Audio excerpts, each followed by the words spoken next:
మసాలా వడ చేసుకోవడానికి పావు కేజీ పచ్చిశనగపప్పు తీసుకొని బాగా 2 గంటల పాటు నానబెట్టాలి. నానబెట్టి వాటర్ అంతా తీసేసేయండి. తీసేసి ఇలా మిక్సీ జార్లో వేసుకొని ఇందులో నుంచి 3 స్పూన్లు శనగపప్పు తీసుకొని పక్కన పెట్టుకోండి.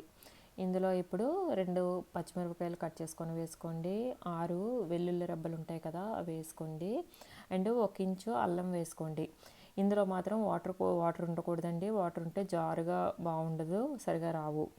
ఇప్పుడు బాగా మిక్సీ పట్టాక ఇలా మిశ్రమాన్ని ఒక బౌల్లోకి వేసుకొని ఒక పెద్ద ఉల్లిపాయ కట్ చేసుకొని వేసుకోండి. కొద్దిగా కరివేపాకు, 1/2 స్పూన్ జీలకర్ర వేసుకొని శనగపప్పు ఉంచాం కదా పక్కన, అవి వేసుకొని సాల్ట్ వేసుకొని బాగా కలుపుకోండి. ఇప్పుడు స్టవ్ వెలిగించుకొని కడాయి పెట్టుకొని వేయించడానికి సరిపడినంత ఆయిల్ వేసుకోండి. కొంచెం ఎక్కువే ఆయిల్ వేసుకోవాలి. మిశ్రమాన్ని ఇలా వడల్లాగా ఒత్తుకొని ఆయిల్లో వేసుకోవాలి. ఆయిల్ బాగా మరిగాక వేయండి. మీడియం ఫ్లేమ్లో ఉంచండి. అటు ఇటు తిప్పుతూ బాగా వేపుకోండి. ఇదిగోండి రెడీ అయిపోయింది. ఎర్రగా చాలా బాగున్నాయి కదా.